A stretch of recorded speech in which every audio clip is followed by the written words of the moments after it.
Oh, there we go.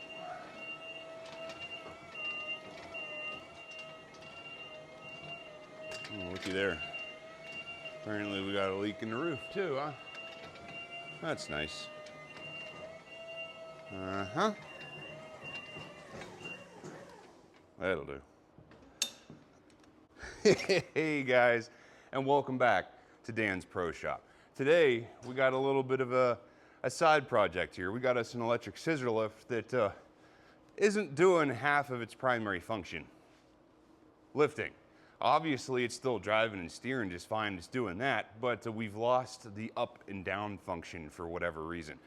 And if you guys are new around here, this is kind of what I used to do. For about 4 or 5 years, I was a heavy equipment mechanic. I mean, primarily doing heavy diesel stuff, but the company that I worked for had a lot of electric scissor lifts too. And there's really not much to these things, so I don't know. Let's get into it and see if we can't make this thing go up and down.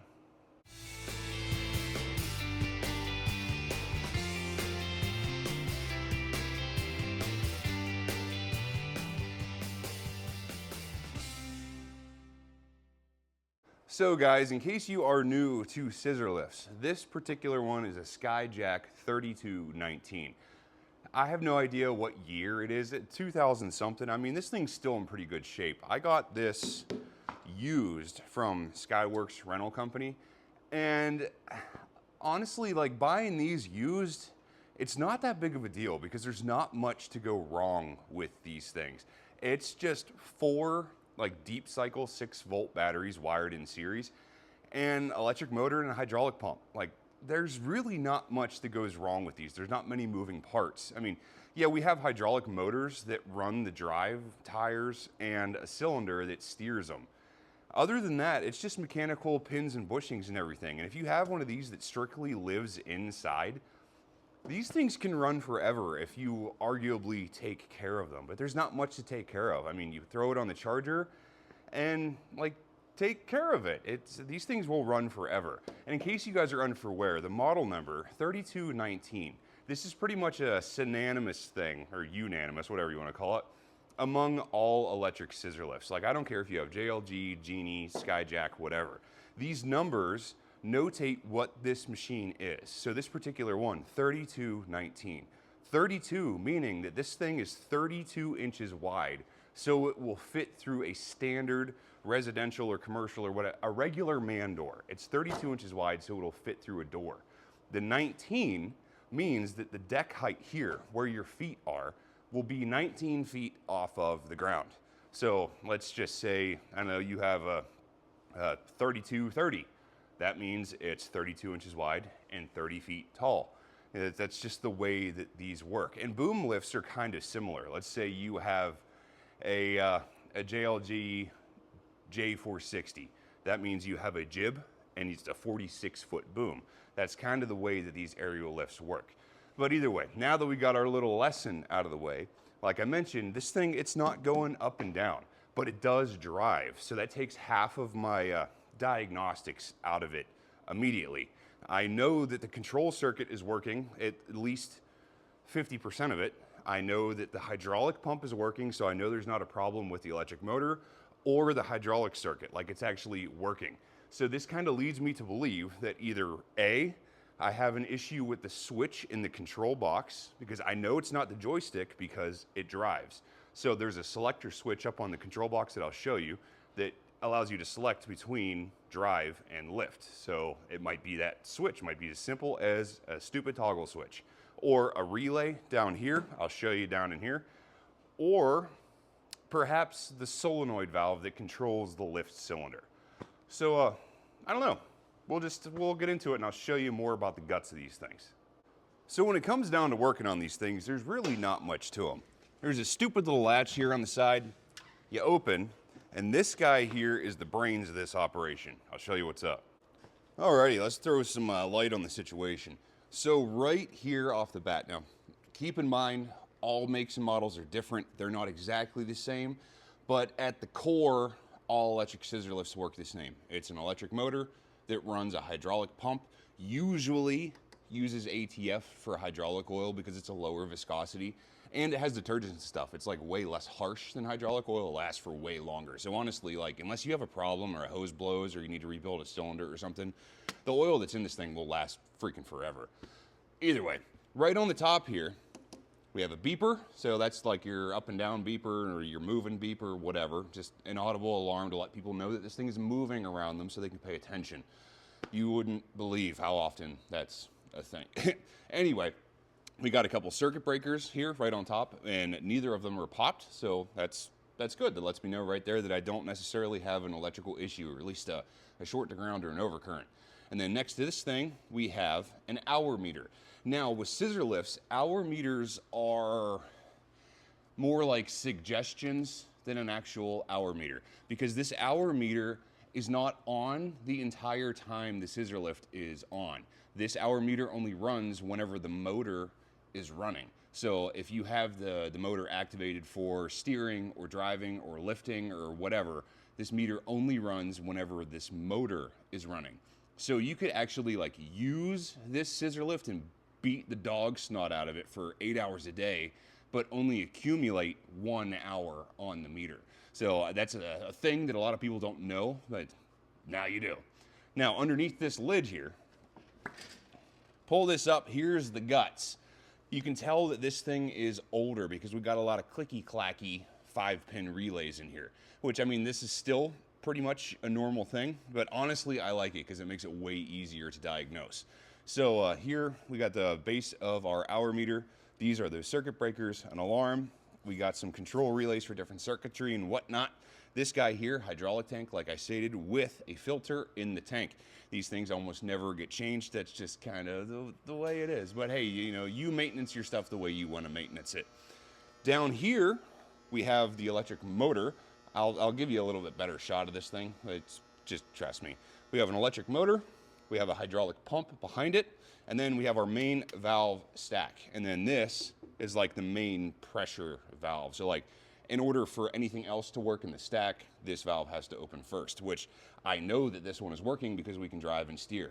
So I'm gonna go ahead and guess that either we lost one of these coils here, or you know, maybe a shuttle is stuck in a position or something, because that's a pretty common thing. You know, if something doesn't get used for quite a while, like a shuttle will be stuck in the neutral or open position, and the pole of the magnetic coil really doesn't have enough to pull it out of its stuck location.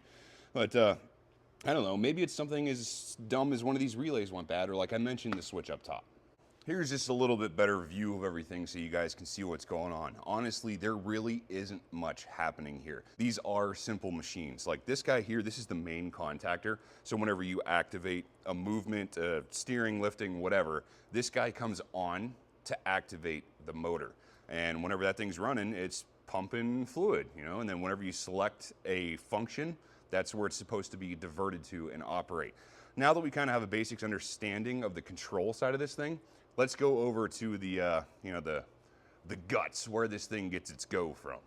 And as far as this side goes, it's pretty much the exact same thing.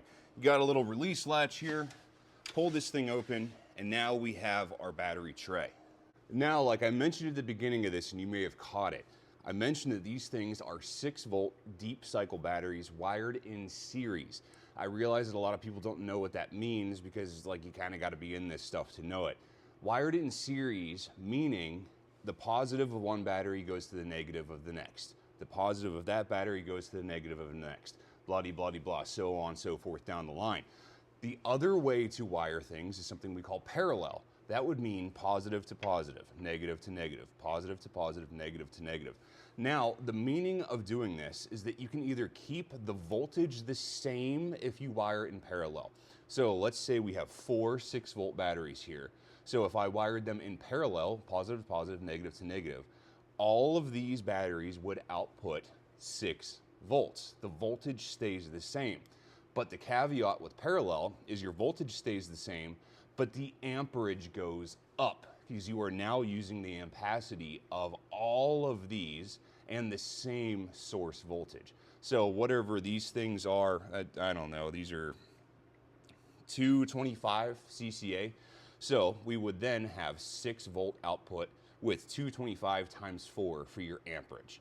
Now, the way that this is configured here in series, the way that this works with positive to negative, so on and so forth, it multiplies the output of the voltage, but the amperage stays the same. That's why for a utilization like this, for something like this, like golf carts use the same thing, you need oomph, but you also need high voltage. So you use deep cycle marine batteries most of the time because they have a higher amperage, or like a CCA or cold cranking amps. They got a lot more grunt to them. And since we are in need of a higher voltage, like in this case, it's 6 plus 6 plus 6 plus 6, so giving us a total output voltage of 24 volts, which, I mean, you would like to see about 26-ish with a fully charged battery bank here. So our amperage stays the same in series. So right here, we are outputting 225 amps, but at 24 volts. That, at its core, is the basics and essence of series and parallel. So it depends on what you're doing, what voltage supply you need, blah, blah, blah, blah, how you wire things. But, golf carts and scissor lifts especially, I can pretty much guarantee you that all of them are wired in series because you need a higher voltage and you need that deep cycle of a marine battery. So I guess a solid step one would be to take our trusty voltmeter here and simply check the output of the batteries. I know this is kind of a redundant, unnecessary step because I drove it over here, so I know it's working. But I should see, just like we talked about, a bare minimum of 24 volts DC coming out of these batteries. So the way that I'm gonna do this is go from the negative on the end of one battery to the positive on the end of the opposite battery. Like if I read just one battery, I'm gonna see 6 volts because that's what one battery does. But as I go down the line, I should see 6, 12, 18, 24. So if I go from end to end, I should see 24 volts. Sure do. So negative on one side, positive on the other. Look at that, 26 volts. These are good batteries. They are in good condition and they got a full charge. So I'm not concerned about this at all. We can pretty much write this side off. We'll go ahead and close this thing up. And in case you guys noticed, this little rib here, this piece of angle iron, this is not a piece of beauty trim. These things are called pothole protectors, or PHP if you're in the industry. The way that these things work is they have mechanical linkage that is tied up to underneath the scissor stack here. And the purpose of this is because, if you guys are unaware, scissor lifts can drive whenever they are all the way up. And you can imagine they get a little bit tippy and unstable whenever you have that much weight that high off of a relatively small base.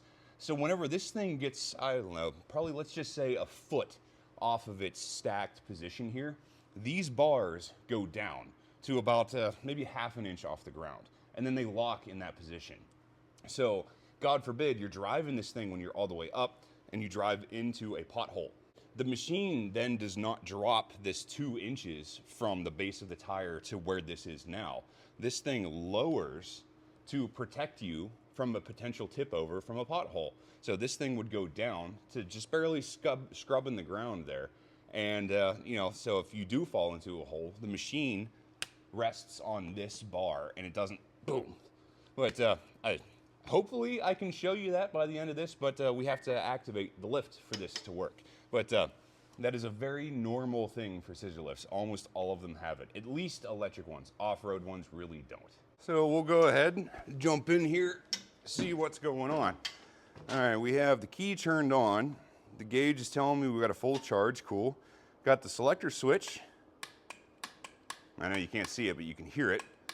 That's right now we are in drive. So pull the dead man on the joystick, forward, backward. There we go, backward, forward, cool. We got steering. All that works, awesome. Now, let's put this thing over into lift. Oh, it kind of worked. Maybe. Oh, I'm thinking, Well, man, we might have just nailed this. I'm thinking it's this switch. So that's forward. Huh? Yeah. Here, let me show you this. So if you guys have never seen one of these, this is as basic of a control as you can possibly have for a scissor lift. On the front here, we got an e-stop and the actual key switch just to turn on and off this console. We have a battery gauge to indicate the state of your charge. Here we have the selector switch for drive, lift, and off. And up here, we have the joystick where everything runs from. So on the front, whenever I mention dead man, that's what this guy is. You have to have this switch pulled in order to activate any kind of movement. So you pull the switch, go forward. Oh, let me turn this thing. Pull the switch and go forward to drive forward or lift. Pull the switch, go back to go in reverse or down, and then pull the switch and then top, left, and right to steer. That's pretty much how this thing works. Let me dig in and see what's going on. Oh yeah, we got a horn button too. Well, I got Italians. I am, let's just say 92.714% confident that the problem is in the switch in the control box, which is a super common thing. Like I mentioned, I worked on these things for a long time. And you know, rental machines are not exactly the best taken care of ones. Imagine like if you've ever rented a car, you don't care, it's not yours. Well, people that rent industrial machinery for construction sites, they don't care either, let me promise you. And the control box is particularly suspect to getting beat up. You know, people use that thing as a tool tray, or I've seen people standing on them, you know, to get that extra couple feet out of the basket to reach something. And not to mention, they are just subject to the most beating up because they get used all of the time.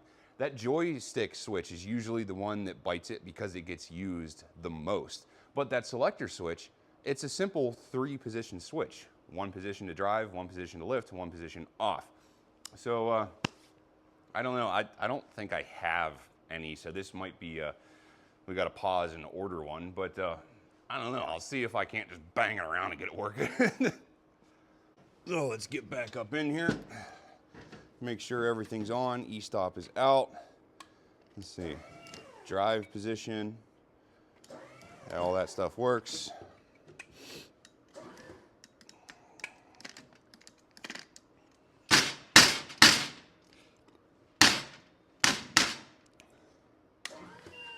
Oh. Well. This may have been an easier repair than I thought. I'm sorry this isn't really all that exciting. I fully anticipated on getting into more than this. Okay, let's go under the theory that this is now working. Let me show you how it works if you've never seen one, and we'll go over that pothole protector bar thing down there. Alrighty, just for sake of doing this, so you guys can see me and this bar, I'm gonna run this thing from the ground, which, by the way, I may have skipped over that step. Almost all of them, let's just say all of them, I haven't seen one that you couldn't, or at least not one made after like 1300. You can run these things from the ground. It's not only like a secondary, I need to operate this thing, but it's kind of like a safety. Let's say that you're up in the air and that switch box breaks. You know, well, now you're stuck up there. What are you supposed to do? You can holler down to a buddy and say, hey, run this bottom switch and get me down. And there's also like an emergency relief on the cylinder, which I'll show you once we get this thing up there. But there are multiple ways to get this thing down in the event of an emergency. But I'm gonna go ahead and operate it from back here so you guys can see what's going on. So first of all, we need to activate the switch and pick which direction you wanna go. Up and down. Well, I guess in hindsight, I could have just done this first to see if the lift circuit worked. Well, I mean, that would prove that the lift circuit works anyway, but that wouldn't tell me what exactly is wrong with the control box. So which honestly, I feel like I narrowed it down kind of like by accident and immediately.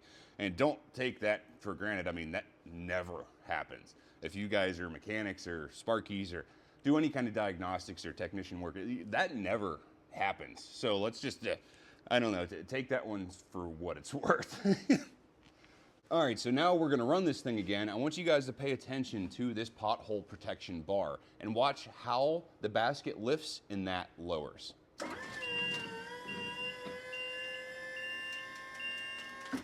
So you guys can see here, once this thing goes up, there is linkage underneath here. You probably can't see it very well from where you are, but this bar right here, and the same one on the other side, that is mechanically spring-loaded linkage that directly connects to this mechanism under here. So as soon as this lift bar comes off of that standoff, or whatever you want to call it, that activates these things to lower. And like I mentioned, that simply just keeps you, well, it makes you far less likely to tip over whenever this thing is up.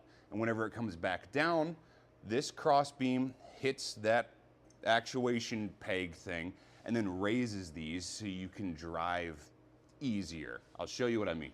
So go ahead and pay attention to this and this. As soon as this gets pressed, that lifts.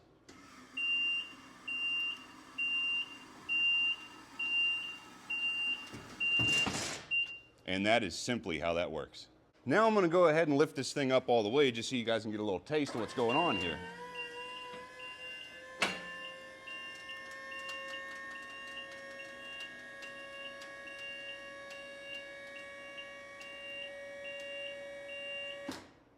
And there you have it. Now that we have this thing up, I can show you a little bit more about what's happening in the scissor stack.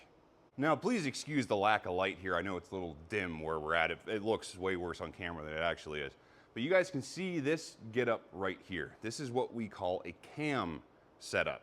So you can see that there's 3 roller bearing micro switches and then different cam lobes. So it's just like a cam and a camshaft and an engine. It's like an elongated circle. So the radius is bigger in some portions of it than the other. The way that these work and like what they do is they monitor different stages of lift. And why that matters is that there is something on all scissor lifts called a leveling valve. Now, it's basically like a digital bubble level. So, I mean, most of them even have an actual bubble level in the top, and you simply just have an output for okay or not okay. That monitors the flatness or the level of this entire machine. So if you are off more than whatever its set point is, let's just say 3 degrees. If you are off more 3 degrees than level, this machine will not let you lift past the first safety cam in the scissor stack because it knows that you are in an unsafe surface and you are too far out of level. Now, once you are in X amount of level, it will allow you to go all the way up. And this last one, the one that's by itself there, you probably can't see it now, that tells it whenever you are all the way up, and it tells it to shut off, to stop, to shut the pump off, so you're not just going up and deadheading all the way up. But that's how this thing works. So if you ever get into a scissor lift and like it'll only go up like a foot or 2 and then it just stops, it doesn't do anything, well, chances are either you are too far out of level because that level sensor is yelling at the machine telling it to stop, or one or both of these pothole protectors are not all of the way down. There are switches on these pothole protection bars, one and the other side, to say whenever they are all the way down, locked, and engaged. If for whatever reason, let's just say that there's like a stick or a rock or something underneath there that doesn't allow this to fold all the way under and lock into its safe position, that switch not being made will do the same thing. It'll only let you go up so far and then it stops you because it knows that these are not down and you are operating in an unsafe situation. So then you need to move around or clear out the obstruction or whatever and allow this pothole protection bar to go all the way down, and then as long as you're level, it will allow you to go all the way up. Now on this side of the machine is a little bit more of the guts of how this thing actually works. You can tell here that we have a bunch of cables and stuff that go up through the scissor stack up to the basket. Some of it is control circuitry for those switches that we just saw over there, and most of it is the control and the power that goes up to the basket. Now you guys see that bar up there that's yellow and black? That's a big deal, and I'm sure if a lot of you have done this before, if any of you have done this before, you're probably yelling at me right now for not using that, but This is a do as I say, not as I do thing. This is an educational thing. Dare I say educational. But either way, you guys can see here, that is the main lift cylinder. And there are some stuff at the bottom of this thing that I want to go over with you real quick. But before I do that, let's go ahead and utilize that little bar and you'll see exactly what it does. Come down a little bit.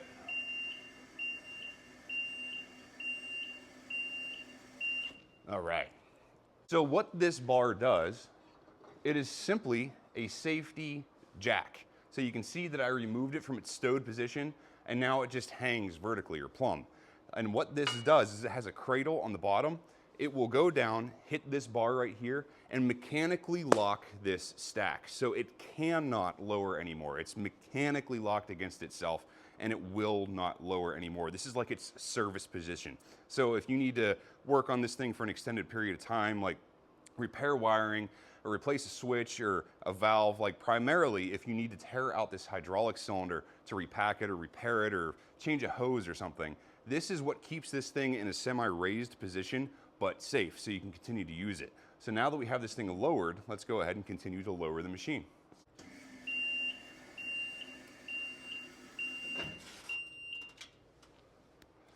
And that's all there is to it. So now you guys can tell that this thing is locked in its stowed or service position. Like I can tell this thing to go down until the cows come home. It doesn't do anything. I can go up to get off of that bar, but when I come down, it stays in that position. And that is another part of this scissor lift that I guess I really haven't gone over yet. Now, the reason that this works and that this bar doesn't get crushed is because, let's say the overwhelming majority of electric scissor lifts are power up and gravity down. That means that it takes the hydraulic motor and pressure to lift this thing. Makes sense, it's lifting weight, it needs power to do so. But whenever you go down, it simply just opens the valve on the down circuit and allows the weight of this thing to just push the oil out of that lift cylinder and release. So that way, right now, whenever I'm telling it to go down, it's not doing anything because it's supported by the weight of this bar. And that's just the majority of how these things work. Now, since we're talking about the lift cylinder, there's another safety thing. Like I told you, there was multiple ways to get this down. I'll show you that. Go ahead and lift this thing off the bar and stow it. Cool. Go ahead and put this thing back up to where it lives, right there, and then I can show you one more thing here. Now, here at the base of the main lift cylinder, I know you can't really see it, but you can see here there's a sticker, emergency lowering procedure. Wow, I can't even talk today. There is a regular old solenoid valve on the base of this cylinder. And on that solenoid valve, there is like a knurled thumb screw that allows you to manually bypass this thing. So in the event that you are all the way up or whatever, and the control circuit has just completely cooked. Let's say you have no electricity. You can't even manually lower it with the switch back there like we've been doing. And you need to just get this thing down to get somebody out of the basket and in a safe position. Hopefully you guys can see that there. This thing right here is that manual bypass. And what we need to do is push that valve in and quarter turn to the left. Do you hear that little thud there? That means that this thing is now open. And the second step of this emergency lowering procedure is on the right-hand side here, underneath all this crap that we went through at the beginning here.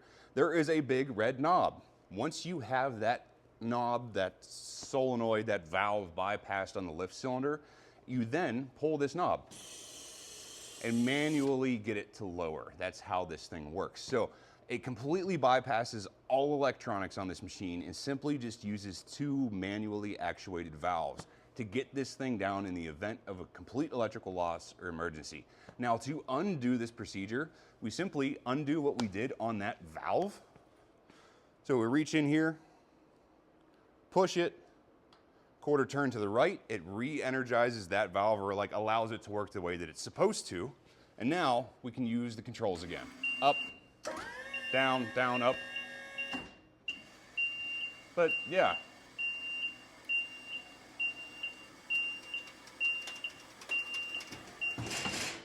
Well, I suppose now that I've sufficiently played with it a bit, I don't know, let me get back up in there and see if stuff's still working. Maybe just punching it worked. All right, let's give this a go. Now, don't crucify me for not wearing a harness here. I'm not working in this thing. We're just going up and down for testing. So, do as I say, not as I do. Let's go up.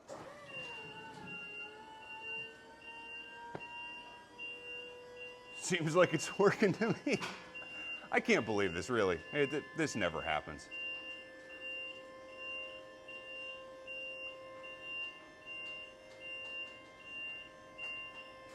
Whoop.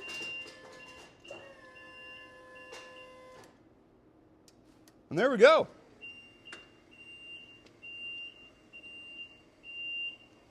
Well, seems like it's working to me. Yeah. Maybe now this is working, we can see what's up with that leak in the roof.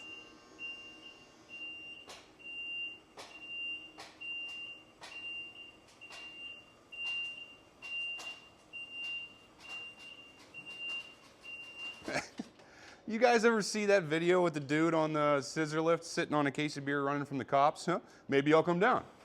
Maybe I won't. Maybe I'll come down. Maybe I won't. Oh, man, I don't know. Does it still drive? Still go up?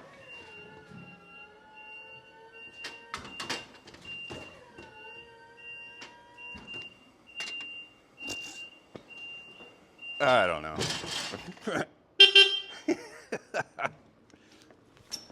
Well, guys, I genuinely apologize for this not being a more intriguing, in-depth repair. But like I mentioned, like this never happens. Believe me, I was not anticipating on walking into an issue that you could just punch it and it starts to work. Now, don't get me wrong. I'm gonna tear apart that box and investigate, but I can pretty much guarantee it's that switch because you play with the toggle in there and like you can tell that it's hesitant in some locations and it's okay in others. But I mean, it's a simple 3-position toggle switch. Like, heck, I might even have one laying at the house, which I'm almost positive that I do. Either that or, you know, Granger. It's a McMaster car. It's a 3-position toggle switch. There's not much to it. But at very least, like if you guys have never seen one of these things or know how they work or what they do, and it's, well, now you got a decent little overview. But yeah, I mean, I'm not disappointed at all. It was an easy fix for me, and we're good to go. But hopefully you guys enjoyed this little one. We will see you next time.